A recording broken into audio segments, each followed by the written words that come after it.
안녕하십니까. 오늘은 요한복음 6장 22절부터 40절까지의 말씀을 여러분들하고 나누기를 원합니다. 이 말씀을 통해서 우리가 또 새로운 깨달음이 있게 되실 것을 바랍니다. 이 말씀은 먼저 이 말씀을 좀 읽고 시작하지요. 이튿날 바다 건너편에 서 있던 무리가 배 한쪽 위에 다른 배가 거기 없는 것과 또 어제 예수께서 제자들과 함께 그 배에 오르지 아니하시고 제자들만 가는 것을 보았더니, 그러나 디베랴에서 배들이 주께서 축사하신 후 여럿이 떡 먹던 그곳에 가까이 왔더라. 무리가 거기에 예수도 안 계시고 제자들도 없음을 보고 곧 배들을 타고 예수를 찾으러 가버나움으로 가서 바다 건너편에서 만나 랍비여 언제 여기 오셨나이까 하니, 예수께서 대답하여 이르시되 내가 진실로 진실로 너희에게 이르노니 너희가 나를 찾는 것은 표적을 본 까닭이 아니요 떡을 먹고 배부른 까닭이로다. 썩을 양식을 위하여 일하지 말고 영생하도록 있는 양식을 위하여 하라. 이 양식은 인자가 너희에게 주리니 인자는 아버지 하나님께서 인치신 자니라. 그들이 묻되 우리가 어떻게 하여야 하나님의 일을 하오리이까? 예수께서 대답하여 이르시되 하나님께서 보내신 이를 믿는 것이 하나님의 일이니라 하시니, 그들이 묻되 그러면 우리가 보고 당신을 믿도록 행하시는 표적이 무엇이니까? 하시는 일이 무엇이니까? 기록된 바 하늘에서 그들에게 떡을 주어 먹게 하였다 함과 같이 우리 조상들은 광야에서 만나를 먹었나이다. 예수께서 이르시되 내가 진실로 진실로 너희에게 이르노니 모세가 하늘에서 하늘로부터 떡을 준 것이 아니라 내 아버지께서 너희에게 하늘로부터 참떡을 주시나니, 하나님의 떡은 하늘에서 내려 세상에 생명을 주는 것이니라. 그들이 이르되 주여 이 떡을 항상 우리에게 주소서. 예수께서 이르시되 나는 생명의 떡이니 내게 오는 자는 결코 줄이지 아니할 터이요 나를 믿는 자는 영원히 목마르지 아니하리라. 그러나 내가 너희에게 이르기를 너희는 나를 보고도 믿지 아니하는도다 하였느니라. 아버지께서 내게 주시는 자는 다 내게로 올 것이요 내게 오는 자는 내가 결코 내어쫓지 아니하리라. 내가 하늘에서 내려온 것은 내 뜻을 행하려 함이 아니요 나를 보내신 이의 뜻을 행하려 함이니라. 나를 보내신 이의 뜻은 내게 주신 자 중에 내가 하나도 잃어버리지 아니하고 마지막 날에 다시 살리는 이것이니라. 내 아버지의 뜻은 아들을 보고 믿는 자마다 영생을 얻는 이것이니 마지막 날에 내가 이를 다시 살리리라 하시니라. 아멘. 이 말씀은 가버나움에서 주님께서 하신 말씀이죠. 그 전날에는 디베랴 갈릴리 바다 건너편 디베랴에서 어떤 일이 있었냐 하면 오병이어의 기적을 행하셨던 그런 일이 있었습니다. 떡 5개와 물고기 2마리로서 여자와 어린아이 외에 5,000명을 먹이시고 12광줄이 가득히 남은 것을 거두셨던 그런 표적을 행하셨지요. 그때 사람들이 떡을 먹으면서 이분은 세상에 오실 왕이다. 그래서 예수님께서 그들이 예수님을 억지로 잡아서 임금 삼으려는 줄 아시고 그들을 피하여 제자들을 보내 가버나움으로 배를 타고 가게 하시고 예수님은 따로 피하여 기도하러 가셨다. 그렇게 이제 말씀이 기록되어 있고요. 예수님은 제자들을 먼저 보내시고 나중에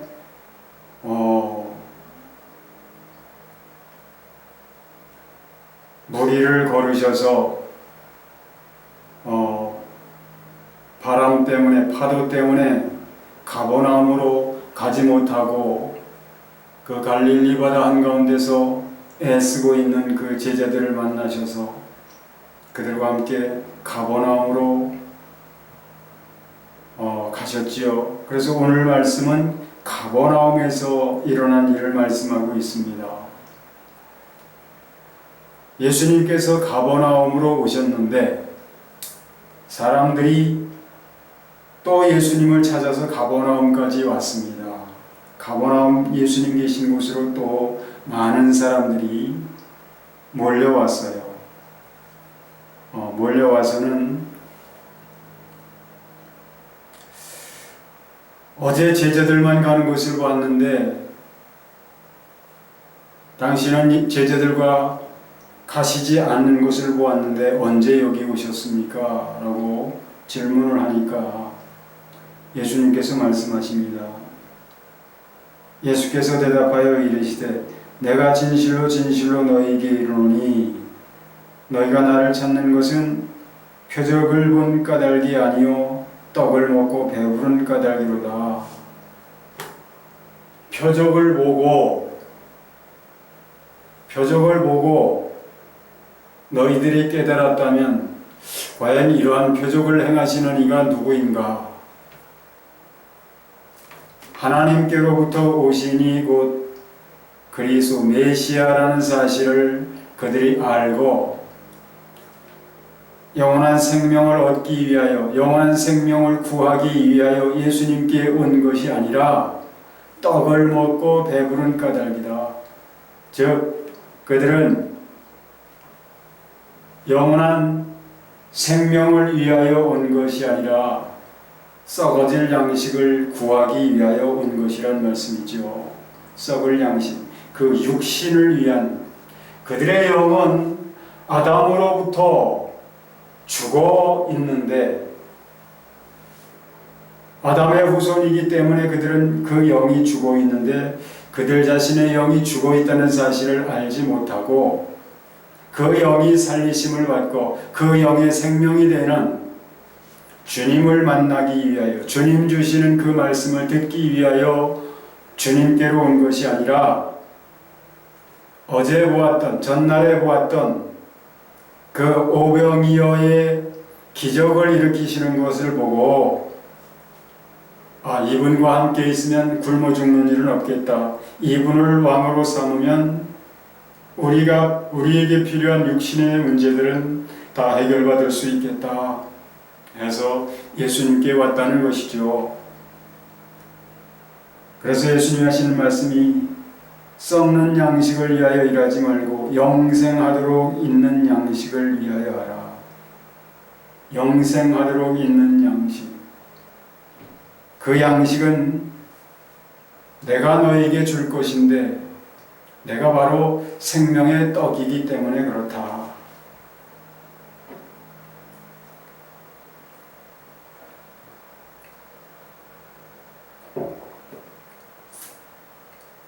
예수님께서 그렇게 말씀하셨음에도 불구하고 그들은 그 말씀이 무엇인지를 알지 못했지요. 썩는 양식을 위하여 일하지 말고 썩지 않는 양식을 위하여 하라. 그러니까 그들이 묻습니다. 우리가 어떻게 하여야 하나님의 일을 하오리까? 그러니까 예수님께서 말씀하십니다. 하나님께서 보내신 일을 믿는 것이 하나님의 일이니라. 하나님의 일. 하나님의 일은 무엇입니까?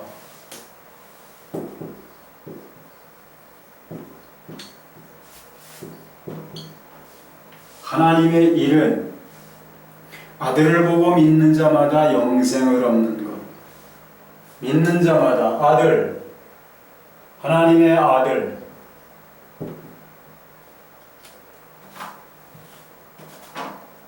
하나님의 아들 예수 그리스도를 믿는 자마다 믿어서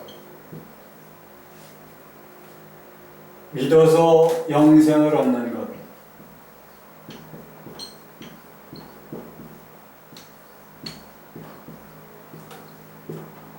이게 하나님의 일이죠. 하나님께서 원하시는 일이 바로 그것이지요. 하나님의 아들 예수 그리스도가 무엇이기에? 하나님의 아들 예수 그리스도는 믿는 자에게 믿는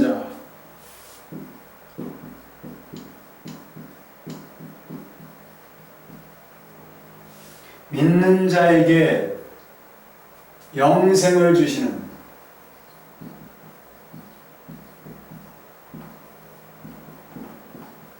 영생을 주시는 이 믿는 자에게 영생을 주시는 이 믿는 자는 누구입니까? 믿어야 할 자는 생명이 없는 자, 그 영이 죽어 있는 자들이지요. 아담 이후로 죽어 있는 자들. 그래서 반드시 살아나기를 하나님께서 그토록 원하시는 자들. 그래서 자신들이 살리심을 받아야 할 존재, 자신들이 죽어 있는 존재라고 하는 사실을 그들이 알아야만 하지만 그들은 알지 못하고 있는 상태이지요. 자기들이 죽어 있음에도 불구하고 죽어 있다고 하는 사실을 알지 못하는 자들.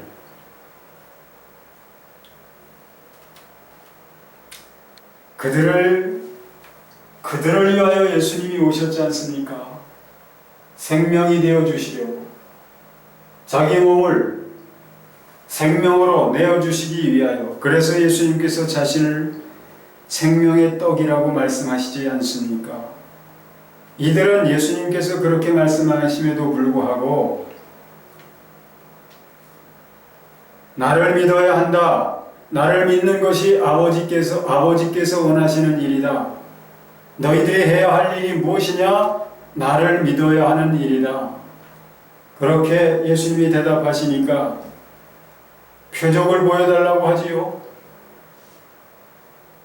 그들이 묻되 그러면 우리가 보고 당신을 믿도록 행하시는 표적이 무엇이니까? 예수님께서 보리떡 5개와 물고기 2마리로 5,000명을 먹이시고 여자와 어린아이 외에 5,000명을 먹이시고 그 남은 것이 12바구니에 거둬들이는 그런 표적을 보고도 그 표적이 부족하다 하여 또 다른 표적을 구합니다. 표적이 무엇입니까? 하시는 일이 무엇입니까? 기록된 바 하늘에서 그들에게 떡을 주어 먹게 하였다 함과 같이 우리 조상들은 광야에서 만나를 먹었나이다. 모세를 통해서 하나님께서 하늘에서 만나를 내리셔서 조상들이 먹었다는 것을 얘기하는 것이죠. 그러나 모세가 광야에서 그 이들의 조상들에게 만나를 내리게 하여 먹게 하였던 것처럼 예수님이 그 오병이어의 기적을 그들 앞에서 보여주신 그것이 내가 바로 모세가 말하던 그 선지자다라는 것을 보여주신 것 아닙니까? 그럼에도 불구하고 알아보지를 못하고 있는 것이죠. 그러면서 이와 같이 말을 하니까 예수님께서 말씀하십니다. 하늘에서 내린 떡은 모세가 준 것 그것이 하늘에서 내린 떡이 아니다. 하나님의 떡은 모세가 광야에서 준 것 그것이 아니다. 그것이 생명의 떡이 아니고 내가 바로 생명의 떡이다. 하나님의 떡은 하늘에서 내려 세상에 생명을 주는 것이니라. 그런데 너희 조상들은 만나를 먹고도 죽지 않았느냐? 그것이 만약에 생명의 떡이었다면 너희 조상들은 죽지 않았어야 옳지 않느냐? 그렇지 않느냐? 그러나 너희 조상들은 다 죽었지 않느냐? 그것은 하늘에서 내린 생명의 떡이 아니다. 즉 모세가 준 것은 하늘에서 내린 생명의 떡이 아니었다. 그것은 바로 나를 가리키는 그림자였다 라고 말씀하신 것이죠. 바로 내가 그 그림자가 가리키던 하늘에서 내린 참떡이다. 내가 참떡이다.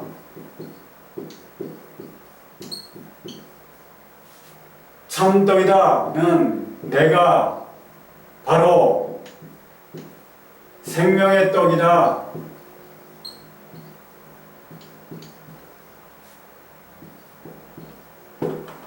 내가 바로 하늘에서 내린 생명의 떡이다. 하나님께서 너희로 먹고 죽지 않도록 하시려고 하늘에서 내리신 떡이다. 내가 바로 그다 라고 말씀을 하시는 것이죠. 사람이 이 떡을 먹으면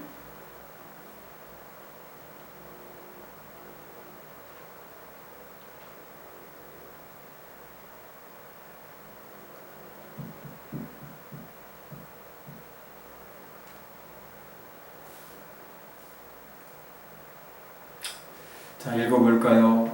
하나님의 떡은 하늘에서 내려 세상에 생명을 주는 것이니라. 그들이 이르되 주여 이 떡을 항상 우리에게 주소서. 지금 예수님은 주고 계시는데도 그들은 알아듣지를 못하는 것이죠. 예수님의 말씀을 알아듣지를 못하는 것이죠. 예수님께서 말씀하시는 것이 바로 뭡니까? 내가 너희에게 이르는 말이 곧 영이요 생명이다 라고 말씀을 하시지만 그 생명이 되시는 예수님의 말씀, 예수님의 말씀은 곧 예수님 자신이죠. 자신을 주고 계시는데도 그들은 알아듣지를 못하고 그들의 생각은 딴 데가 있습니다. 그들은 다른 것을 보고 있습니다. 그들은 다른 것을 바라보고 있습니다.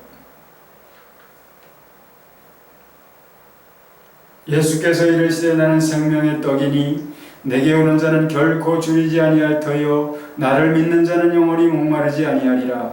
그러나 내가 너희에게 이르기를 너희는 나를 보고도 믿지 아니하는도다 했느니라. 오병이어의 기적의 그 역사를 그들 앞에서 행해 보이셨음에도 불구하고 그것을 그들 앞에 보이신 것은 행해 보이신 것은 모세가 말하던 자가 바로 나다.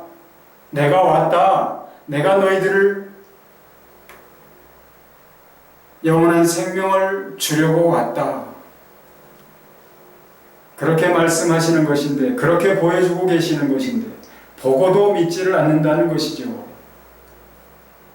아버지께서 내게 오시는 자는 다 내게로 올 것이 아니요 내게 오는 자는 내가 결코 내쫓지 아니하리라.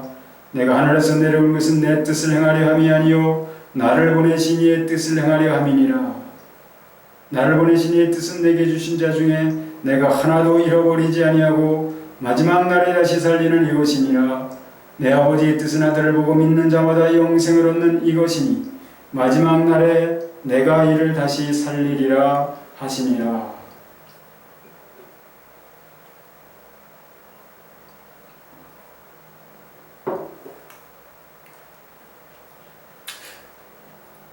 하나님께서 세상에 생명을 위하여 보내신 생명의 떡이신 예수 그리스도, 그러므로 예수 그리스도를 믿으면, 예수 그리스도를 받으면 영생을 얻게 되는 것인데,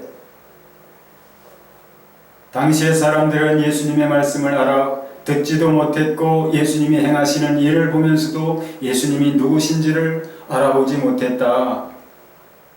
아버지의 뜻은, 생명의 떡이신 예수 그리스도를 세상에 보내신 아버지의 뜻은 생명의 떡이신 예수 그리스도, 곧 아들을 보고 믿는 자마다 영생을 얻는 것이 아버지께서 그토록 원하시는 아버지의 뜻이라는 것을 그렇게 거듭거듭 말씀하심에도 불구하고 사람들은 알아듣지를 못했습니다. 오늘도 그렇지요. 오늘도 그렇습니다. 오늘 예수님께서는 이 말씀 속에서 마지막 날을 말씀하십니다. 마지막 날이 언제라고 제가 말씀을 드린 적이 있죠.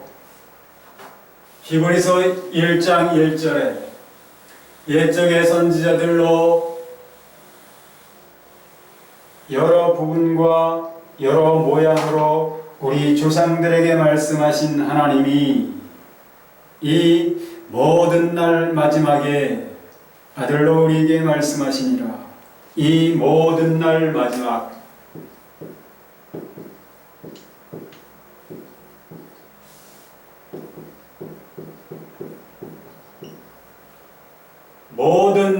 모든 날은 언제를 가리킵니까? 이 마지막은 또 언제를 가리킵니까? 이 모든 날은 아담과 하와가 에덴 동산에서 범죄를 하고 그 에덴 동산에서 밖으로 쫓겨남으로 에덴 동산에서 그 밖으로 발을 내딛는 그 순간부터 세상이 시작되었다라고 말씀을 드렸습니다. 에덴 동산에서 아담과 하와가 그 에덴 동산 밖으로 발을 내딛는 그 순간부터 세상의 날들이 시작이 되었지요. 그때부터 시작되어 온 날, 그 날을 가리켜 이 모든 날이라고 말씀하는 것이죠. 그리고 이제는 이 모든 날의 마지막 날을 당했다. 마지막 날을 당했다. 왜? 무엇으로 마지막 날이 시작되었는가? 예수 그리스도가 세상에 오심으로부터 마지막 날이 시작되었다. 이 마지막 날, 예수 그리스도께서 오심으로부터 마지막 날이 시작되었다. 그런데 이 마지막 날은요, 시작되는 때부터 마지막 날이에요. 예수님께서 오시는 날이 마지막 날의 끝이 될 것인데 여기까지도 마지막 날입니다. 예수님께서 초림하신 때도 마지막 날이요. 예수님께서 재림하시는 날, 그때까지도 마지막 날이라는 것이죠. 그런데 예수님께서 오늘 말씀을 하십니다. 우리가 이런 것을 알아야 돼요. 이 마지막 날이라고 하는 것은. 그렇지 않습니까? 오늘 우리가 맞이하고 있는 시간도 하루가 0시부터 시작되어서 24시까지 되어야 그 하루가 되는 것 아닙니까? 이 마지막 날, 이 마지막 날은 오늘 우리가 0시부터 24시까지 되어야 하루가 되는 것처럼 마지막 날도 그렇다는 것이죠. 예수님이 초림하신 날, 예수 그리스도께서 초림하신 때로부터 마지막 날의 시작인데요. 이 시점, 끝나는 점은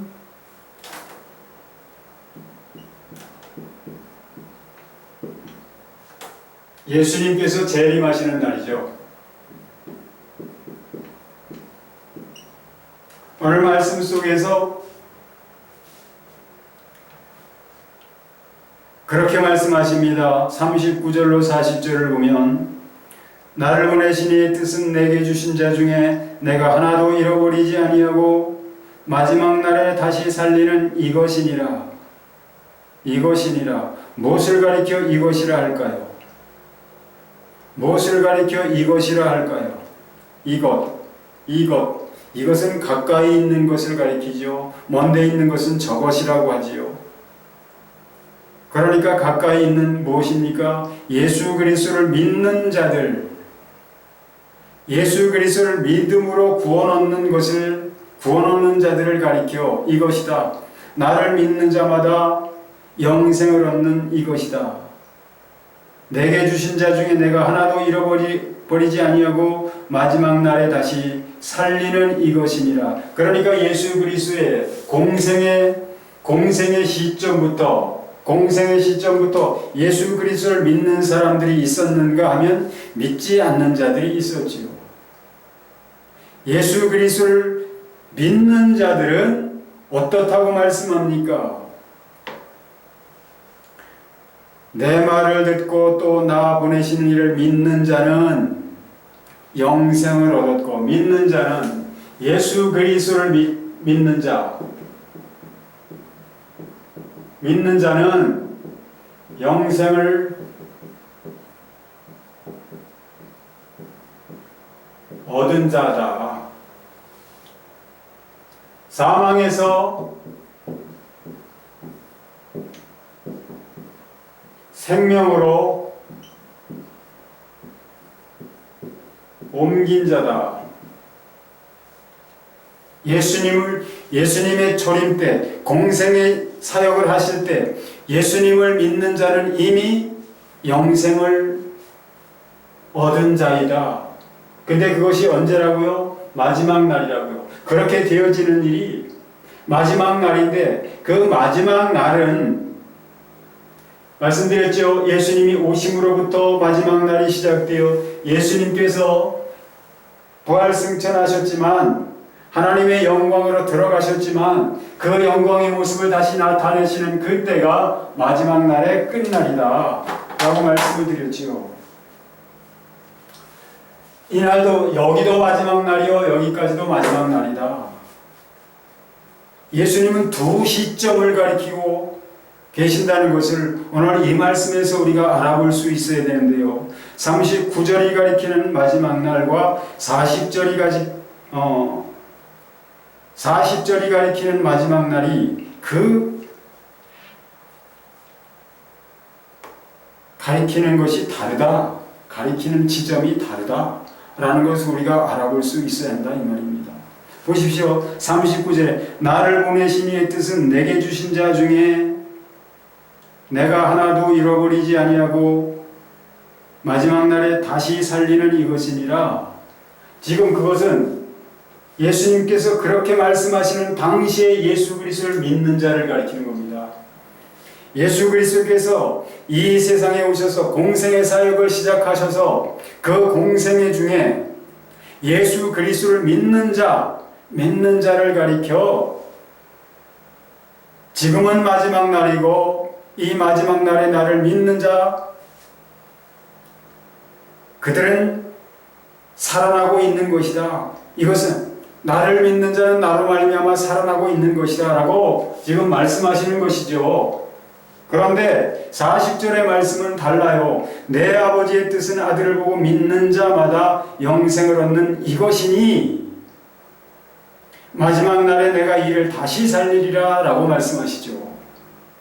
마지막 날에 영생을 얻은 자들, 예수 그리스도를 믿음으로 믿는 자는 영생을 얻은 자들인데, 이 영생을 얻은 자들을 마지막 날에 내가 다시 살리리라 라고 말씀을 하세요. 그러니까 여기서 39절이 가리키는 마지막 날과 40절이 가리키는 마지막 날은 그 지점이 다르다 이 말입니다. 39절이 가리키는 마지막 날은 지금 공생의 사역을 시작하시는 그때를 가리키는 것이고, 오늘도 그 마지막 날은 진행되고 있습니다. 아직 예수 그리스도께서 그 영광의 모습을 나타내시지 않으셨기 때문에 오늘도 예수 그리스도를 믿는 자들은 영생을 얻고 있습니다. 그러나 예수 그리스도께서 오시기 전에 얻는 영생과 예수 그리스도께서 다시 오시는 그 지점에, 그때에 다시 살리심을 받게 되는 그것은 다르다 이거지요. 무슨 말씀이냐 하면, 지금 예수님께서 공생의 사역을 시작하심으로 예수님을 믿는 자들이 얻는 영생, 믿는 자는 영생을 얻는데 살리심을 받는데, 이 살리심을 받는 것을 부활이라고 했다고 했지요. 부활.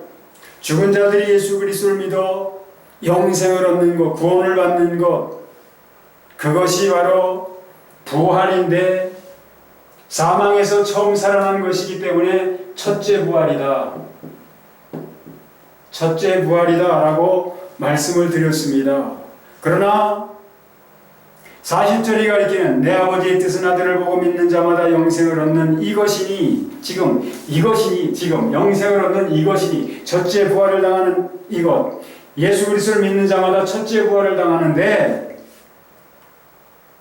마지막 날에 내가 이를 다시 살리리라 라고 말씀하잖아요. 영생을 얻은 자들, 다시 말하면 첫째 부활을 당한 자들을 다시 살리리라 말씀하시잖아요. 예수님께서 재림하실 그때에 이것은 예수 그리스도를 믿음으로 죽었던 영이 살아나는 영의 부활입니다. 영의 부활. 그러나 이 영의 부활을 얻은 자들을, 영의 부활을 당한 자들을 마지막 날에 다시 살리리라 하시는데 그것은 둘째 부활이에요. 둘째 부활. 마지막 부활.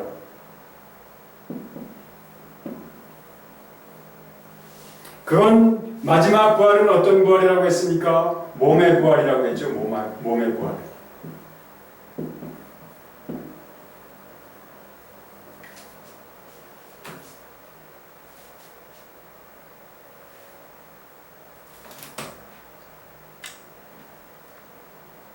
그러니까 이들에게는 갈 길이 먼 것이죠.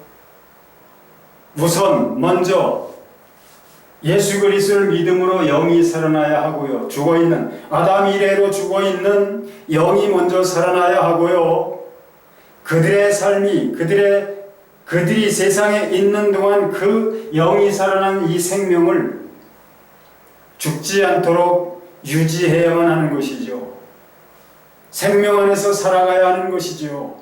그래야만 그들은 그리스도 안에서 죽은 자들이 먼저 일어나고 바울사도가 데살로니가전서 4장 16절 17절에서 말씀하는 그때에 있을 일, 주께서 오령과 천사장의 소리와 하나님의 나팔로 친히 하늘로 쫓아 강림하시리니 그리스도 안에서 죽은 자들이 먼저 일어나고 예수 그리스도께서 오셨을 때에 예수 그리스도를 믿는 자들, 그리고 그 이후로도 예수 그리스도를 믿는데 예수 그리스도 오시기 전에 이 세상을 그렇게 믿어서 그 생명을 유지하고 살아가던 사람들, 그들이 이 세상을 떠나게 된다면, 예수 그리스도 오시기 전에 이 세상을 떠나게 된다면 그리스도 안에서 죽은 자들 혹은 잠자는 자들이 되는 것이죠.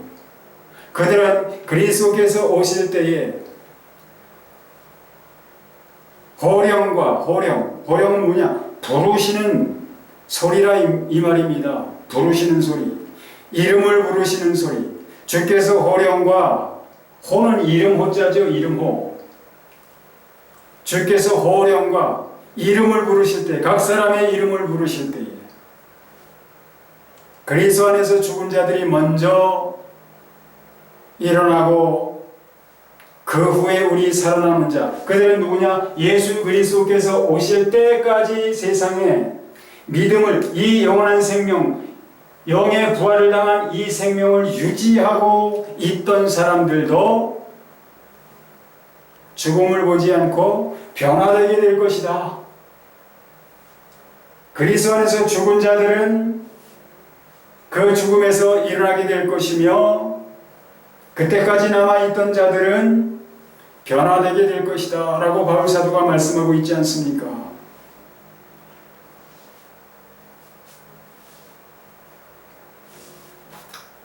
두 가지 부활인 것이죠. 두 가지 부활. 그리스도 안에서 죽은 자들도 이 첫째 부활, 곧 영의 부활의 생명을 유지했기 때문에 그리스도 안에서 죽었다가 살아나는 것이며, 그때까지 그리스도를 믿음으로 말미암아 얻은 그 영의 생명, 첫째 부활의 삶을 살아가고 있던 자들, 곧 첫째 부활에 참여하는 삶을 살던 자들도 몸이 살아나는 둘째 부활을, 마지막 부활을 당하는 것이죠. 부활에는 두 가지가 있다 이 말입니다. 그런데 오늘 말씀에서도 그것을 말씀하세요. 그러니까 이들은 우선적으로 아담 이래로 죽어있던 자기들의 그 영이 살리심을 입는 영의 부활을 당해야 되는데, 그것은 바로 예수 그리스도를 믿음으로 되어지는 것이다. 예수 그리스도를 믿어야 한다는 것이죠. 예수 그리스도를 믿는 자에게 주님이 생명이 되어 주시려고, 하나님이 생명되게 하시려고 그 아들 생명의 떡으로 하늘에서 내리셨는데, 하늘에서 내리신 떡 곧 예수 그리스도를 보면서도 그들은 알아보지 못하고 그렇게 자세히 가르쳐 주셨는데도 알아듣지를 못했다. 그것과 같이 오늘날에도 알아듣지 못하는 사람들은 여전히 있습니다.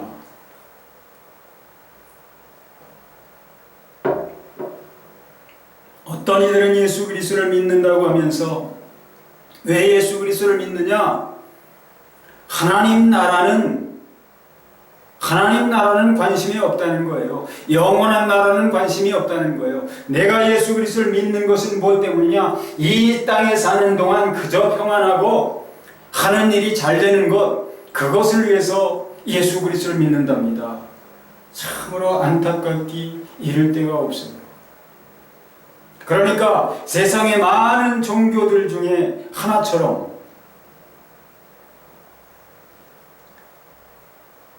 예수 믿는 것을 그렇게 택했다는 것이죠.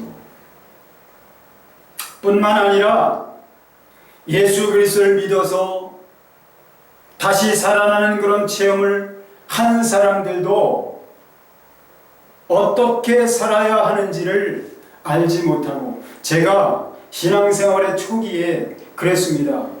예수 그리스도를 믿고 성령을 체험했는데도 어느 날 갑자기 참으로 답답하고 캄캄한 거예요. 암담한 거예요. 성령의 인도하심을 받을 줄 모르고 하나님의 말씀이 무엇을 말씀하고 계시는지 제대로 알지를 못했을 때였습니다. 어느 날 전도사님이 저희 집에 찾아왔어요. 제가 그래서 질문을 했죠. 저는 이제 어떻게 해야 합니까? 어떻게 해야 합니까? 라고 하니까 이 말씀을 하시더군요. 하나님을 믿는 것이, 예수 그리스도를 믿는 것이 하나님의 일이다. 믿으니까 됐다. 염려하지 말아라. 그 말이 위로가 됐을까요? 그 말이 제게 위로가 되었겠습니까? 그분도 하나님의 이 말씀을 앵무새처럼 그렇게 말했을 뿐이지요. 해답을 주지는 못했습니다.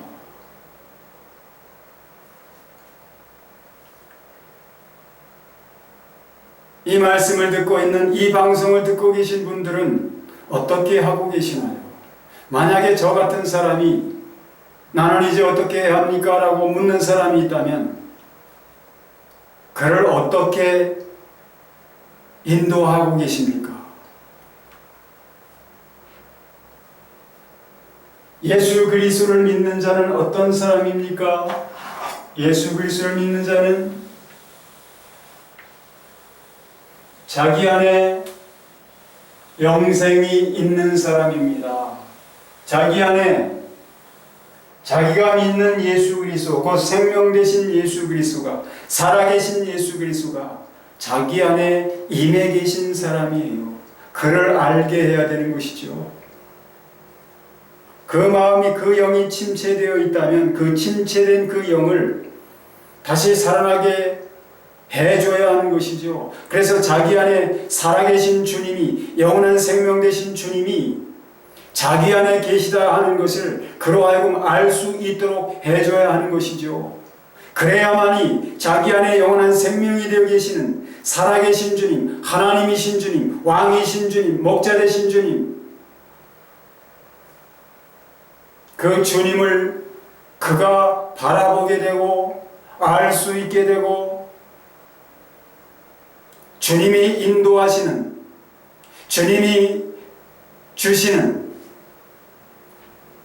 넘쳐내시는 그 생명을 누리게 해줘야 할 것이며 주님의 인도하심을 받으며 동행하는 삶을 살게 해줘야 하는 것이 마땅치 않겠습니까? 그런데 저와 같은 질문을 하는 사람들에게 이런 말씀을 앵무새처럼 하면 무슨 해답이 되겠습니까? 예수 그리스도를 믿는 자는 자기 안에 영원한 생명 되시는 주님이 들어와 계세요. 아니, 이미 지난 시간들에 제가 말씀을 드렸습니다만 예수 믿는 자가 영이 살아난 자예요. 영이 살아난 자. 예수 그리스도를 믿는 자는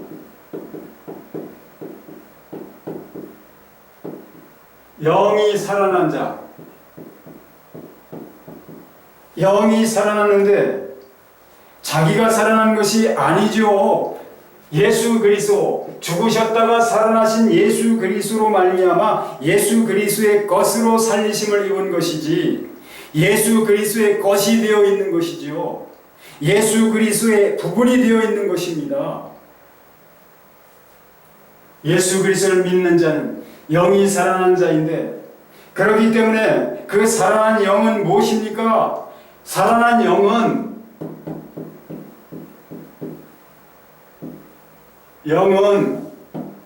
무엇이라고 말씀드렸나요?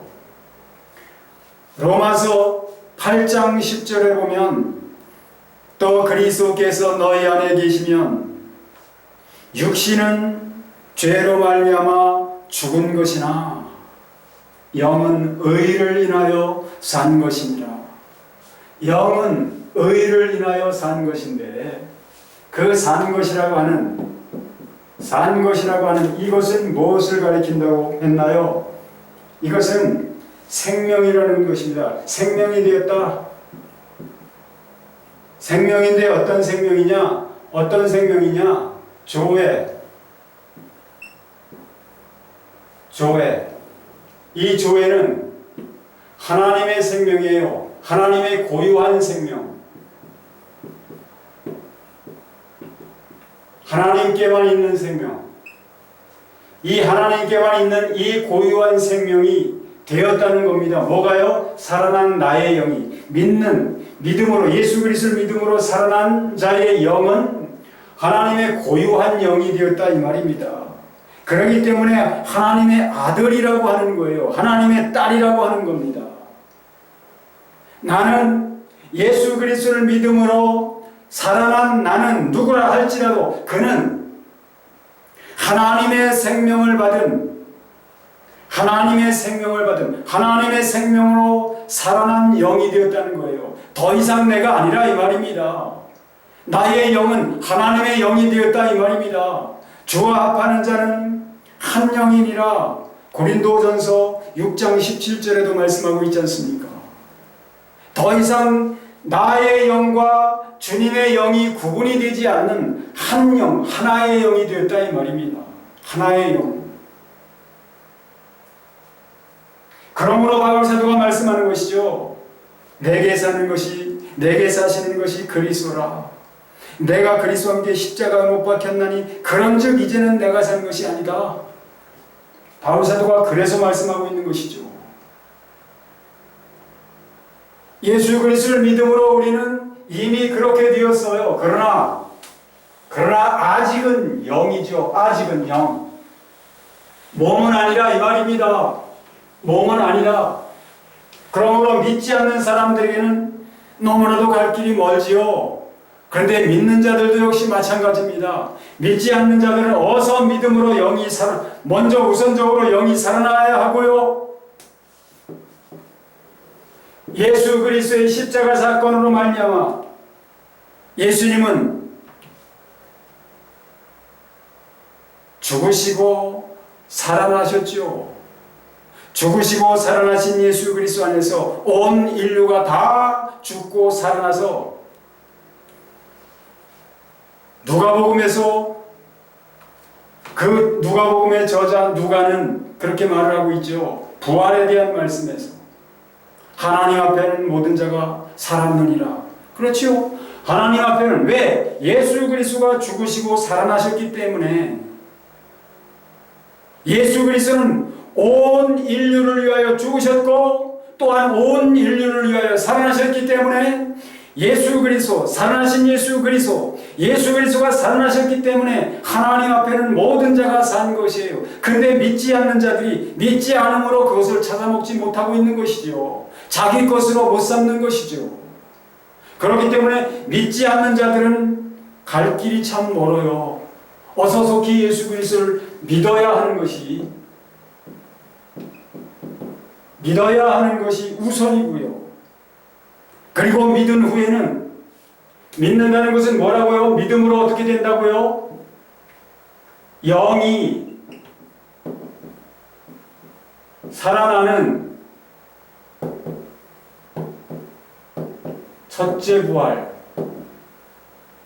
첫째 부활을 당해서 첫째 부활에 참여하는 삶을 살아야 한다 이 말입니다. 첫째 부활에 참여하는 삶. 그 삶은 어떤 삶이냐? 첫째 부활에 참여하는 삶은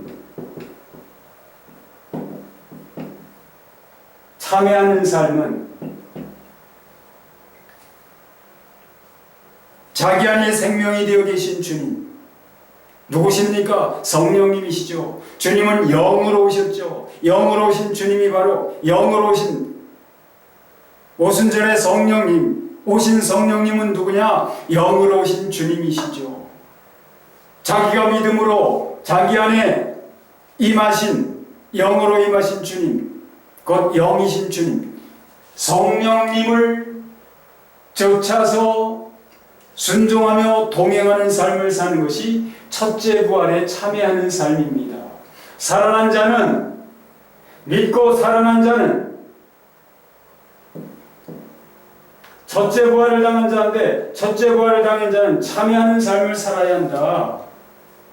주님 오시기까지, 아니면 자기의 생애가 끝나는 그날까지 첫째 부활에 참여하는 삶, 곧 영으로 자기 안에 임하신 생명의 주님과 함께 생명의 길을 걸어가는 그런 삶을 살아야 한다 이 말이죠.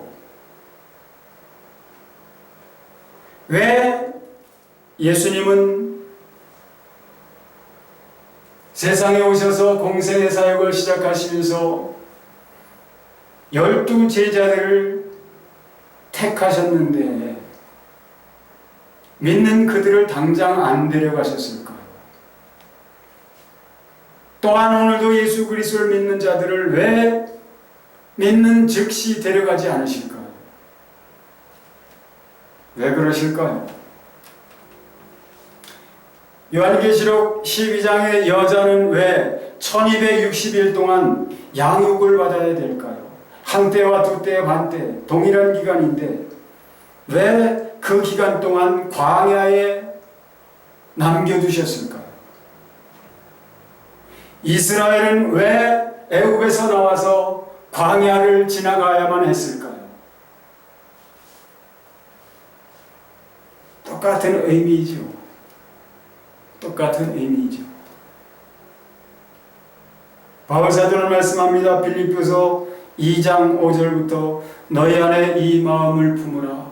곧 그리스도 예수의 마음이니 그는 근본 하나님의 본체시나 하나님과 동등됨을 취할 것으로 여기지 아니하시고 오히려 자기를 비워 사람들과 같이 되셨고 오히려 자기를 비어 종의 형체를 가져 사람들과 같이 되셨고 사람의 모양으로 나타나셨음에 자기를 낮추시고 죽으시기까지 복종하셨으니 곧 십자가에 죽으시니라.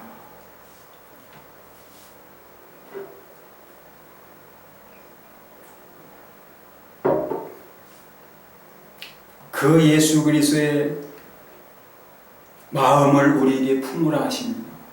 너희 안에 이 마음을 품으라. 곧 그리스도 예수의 마음이 하나님이심에도 불구하고 하나님과 동등됨을 취할 것으로, 그러니까 이 땅에 하나님, 비록 사람의 몸을 입고 오셨지만 하나님이신데 하나님으로서 이 세상에서 사신 것이 아니라 철저하게 자기를 사람의 입장에 놓으시고 종처럼 그렇게 하나님께 죽으시기까지 순종하는 그 순종을 하셨다. 하나님이심에도 불구하고.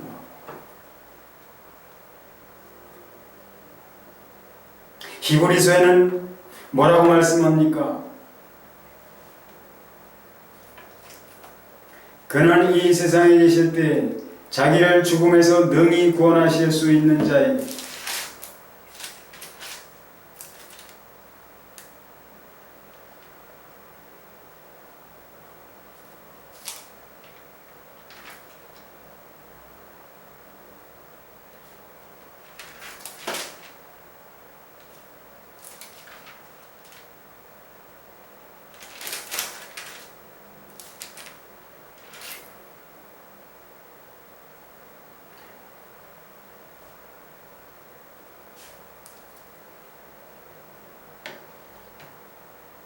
그는 육체에 계실 때 자기를 죽음에서 능히 구원하실 이에게 심한 통곡과 눈물로 간구와 소원을 올렸고 그의 경건하심을 위하여 경외하심을 인하여 들으심을 얻었느니라. 그가 아들이시면서도 받으신 고난으로 순종함을 배워서 온전하게 되셨다. 온전하게 되셨은즉 자기에게 순종하는 모든 자에게 영원한 구원의 근원이 되셨다. 왜 이런 말씀을 하고 있습니까? 예수 그리스도를 믿는 우리가 그래야 한다는 거예요. 예수 그리스도를 본받아 하나님이심에도 불구하고 사람이 되셔서 사람이 어떻게 하나님 앞에 살아야 되는가, 사람의 삶이 어떤 것인가, 하나님 앞에 사람의 삶이 어떤 것인가, 그것을 보여주시기 위하여, 그것을 알게 해주시기 위하여. 물론 예수 그리스도가 사람이 되어 오신 것은 사람인 죄인이 된 사람의 죄를 사하시는 죽음을 당해 주시려고 사람이 되어 오시기도 하셨지만 그것뿐만이 아니라는 것입니다. 하나님 앞에 사람의 삶이 어떠해야 하는지 그것을 친히 보여주시기 위하여 사람이 되어 오셨다는 것이란 말입니다. 그러므로 예수 그리스도께서 이 땅에 계시면서 살아 보여주신 삶이 바로 우리가 살아야 할 삶의 본이라는 것이죠. 길이라는 것이죠. 그렇게 살아가는 것이, 예수 그리스도는 어떻게 살았다고 하십니까? 마귀에게 시험 받으실 때에도 예수님은 당신의 말로서 하지 않으셨어요. 기록되었을 때, 기록되었어요. 성령에 이끌려 시험 받으러 나가셨고요. 대답하실 때도 성령께서 떠올려 주시는 하나님의 말씀, 그 말씀을 하셨습니다. 로마서 8장에서는 뭐라고 말씀합니까? 율법이 육신으로 말미암아 연약하여 할 수 없는 그것을 하나님은 하시나니 곧 죄를 인하여 자기 아들을 죄 있는 육신의 모양으로 보내어 육신의 죄를 정하셨는데 육신을 쫓지 않고 영을 쫓아 사셨다. 그러므로 예수 그리스도를 믿는 우리에게도 말씀하는 바가 무엇이냐? 육신을 쫓아 살지 말고 영을 쫓아 살라는 거예요. 그래야 예수님이 영을 쫓아 사심으로써 율법이 요구하는 바를 다 이루신 것처럼 우리에게서도 율법에 요구하는 바가 우리가 영을 쫓아 살 때에 이루어지게 된다. 그런 말씀을 하시는 것이죠. 그런 삶이 가능하도록 주님이 영으로 믿는 자들에게 임하신 것 아닙니까? 그렇게 사는 사람들, 육신을 쫓지 않고 자기 생각을 쫓지 않고 오직 성령을 쫓아 사는 사람들이 바로 첫째 부활에 참여하는 삶을 사는 사람들이고, 그러한 자들이 맞이할 수 있는 부활이 마지막 부활, 곧 둘째 부활이라 이 말입니다. 주님이 영광의 모습을 나타내실 그 때에 또한 영광의 몸의 형체와 같이 변하게 되는 몸의 부활을 당할 자들이 누구냐? 영이 먼저 살리심을 입어서 그 살아난 영을 통하여 하나님의 영의 인도하심을 받으며 인도하시는 대로 순종하면서 동행하며 살아가는 사람들, 주님 오시기까지 또는 자기의 생애가 다 하는 그 순간까지 그렇게 살아가는 사람들이 마지막 날에 살리심을 입을 수 있는 그런 자들이라고 하는 것을 오늘 말씀에서 하고 계시다고요.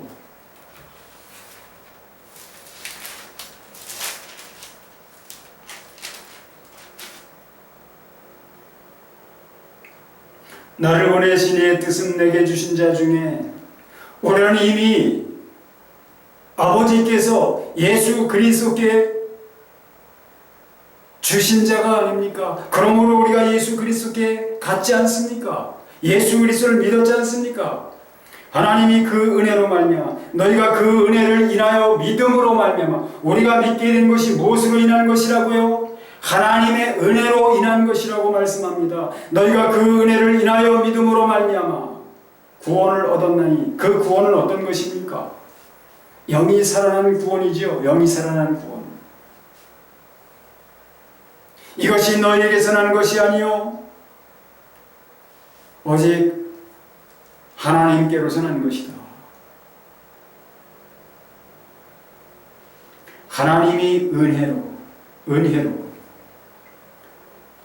하나님은 모든 사람들에게 은혜를 주고 계십니다. 모든 사람들에게. 산상수훈에서 말씀하고 있죠. 하나님이 그 해를 악인과 선인에게 비추게 하시며 비를 불의한 자와 의로운 자에게 내리신다. 하나님은 그와 같이 누구에게나 똑같이 은혜를 내려주시고 계시는 분이시며 누구에게나 똑같은 사랑을 베풀어주고 계시는 그런 하나님이시다. 그러므로 누구든지 믿으려고 하면 하나님의 은혜가 역사하셔서 바울사도가 뭐라고 합니까? 복음에는 하나님의 의가 나타나서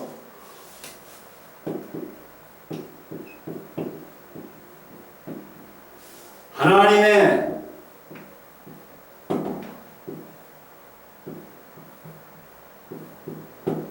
의가 나타나서 믿음으로 믿음에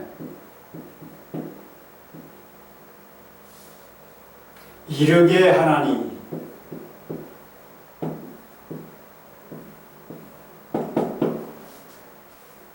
복음에는 하나님의 의가 나타나서 복음에 나타나는 하나님의 의는 무엇이냐? 사랑받을 수 없는, 사랑받을 자격 없는 죄인들을 사랑하신 것인데 그 사랑이 어떤 사랑이냐? 친히 사람의 몸을 입으시고 이 세상에 오셔서 죽어 마땅한 죄인들, 멸해져 마땅한 죄인들 대신하여 친히 죽어주신 그 사랑, 그 사랑이 하나님의 의라 이 말입니다. 하나님이 죄를 알지도 못하신 자로 우리를 위하여 죄를 삼으신 것은 하나님이 예수 그리스도를 죄가 되게 하셨다. 죄가 되게 하셨다. 그 죄는 어떤 죄냐? 우리 인간들의 죄죠. 인간들의 죄. 모든 인간들의 죄.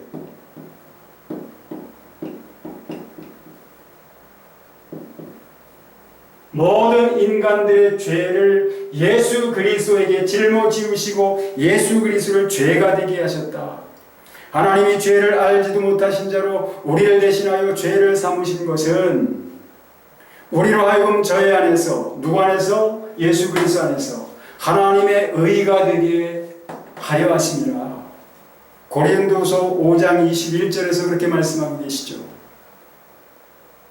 우리로 하나님의 의가 되게 하시려고 예수 그리스도는 죄를 알지도 못하시는 분이시지만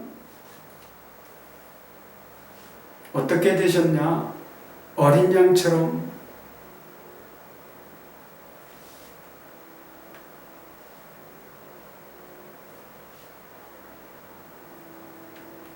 양처럼 그렇게 죽임을 당하시고 피를 흘려주셨다. 예수 그리스도는 우리 죄 때문에 그렇게 되셨다. 이것이 무엇입니까? 하나님의 사랑, 하나님의 의인 거죠. 하나님의 의. 복음에는 그렇게 우리 죄 때문에 죄 없이 죽어주신 예수 그리스도가 계시다.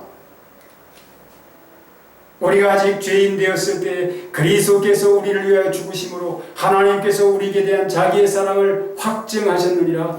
예수 그리스도의 죽으심이, 죄인 된 우리 인간들을 위하여 죽으신 예수 그리스도의 그 죽음이 뭐냐? 우리를 사랑하시는 하나님의 사랑의 확증이다. 이토록 너희를 사랑한다. 죄인 된 너희를 이토록 사랑한다고 하시는 하나님의 사랑의 확증이라 이 말씀입니다. 복음에는 그런 하나님의 사랑, 하나님의 의가 나타난다 말이죠. 그렇기 때문에 그 복음을 믿음으로, 예수 그리스도를 믿음으로 그 사랑을 깨닫게 된 자는 하나님의 그 사랑, 그 은혜가 역사해서 믿음을 갖게 되고, 믿음으로 더욱 큰 믿음으로, 온전한 믿음으로 나아가도록 그 믿음이 이끄신다는 얘기죠. 은혜가 역사하셔서 누구든지 믿으려 하면 이렇게 되어진다 이 말입니다.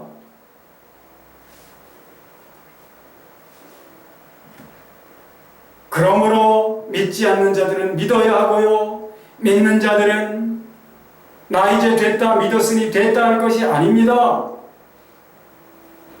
오늘 본문 말씀이 너희들 믿었다고 끝나는 것이 아니라 마지막 날에 내가 다시 살릴 때까지 너희들은 살아있어야 한다라는 것이죠. 마지막 내가 다시 오는 그날까지 너희들은 살아있어야 한다. 살아난 자의 삶을 살고 있어야 한다 라고 말씀하시는 것이죠. 그러므로 오늘 이 말씀을 들으시는 여러분들이요, 예수 그리스도를 믿으시고 살아나셨다면 또 다른 사람들을 예수 그리스도를 전하여 믿게 함으로 영의 살리심을 입게 해야 할 뿐만 아니라 나도 살아난 자의 삶, 곧 첫째 부활에 참여하는 삶을 내가 세상을 떠날 때까지 또는 주님이 오실 때까지 지속적으로 그 생명을 유지하며 생명길을 가야 한다. 성령으로 오신, 영으로 오신 주님과 함께 생명으로 인도하시는 주님의 인도하심을 받아 동행하는 그 길이 어떠한 길든지, 즉 계시록 14장에 말씀하는 것처럼 어린 양이 어디로 인도하든지 따라가는 자, 그러한 자들이 되어야 한다 이 말입니다. 주님 다시 오실 때까지 또는 내 생명이 다할 때까지 내가 주님의 부르심을 받았다면, 내가 살아났다면 다른 사람도 살아나게 하는 일을 게을리하지 말아야 하며 그 일에 열심을 내야 합니다. 믿는 자들 곧 교회는 그 일에 열심을 내야 해요. 그 일에 열심을 내야 하고요, 영혼들을 사랑하는 일, 또 내 이웃을 사랑하는 일, 그것이 바로 생명을 유지하는 길이고, 우리 안에 계신, 임하에 계신 생명 되신 주님, 영으로 오신 주님은 우리로 그러한 삶을 살도록 그렇게 이끌어 가십니다. 다른 사람에게 생명을 전해주게 하는 그 일, 사랑하는 일, 그 일을 하게 하십니다. 그것이 바로 생명길을 가는 것이에요. 그러므로 내 생명이 다하는 날까지 또는 주님이 오시는 그 순간까지 그러한 길을 함께 걸어가는 저와 여러분들 될 수 있기를 예수 그리스도 이름으로 축원합니다.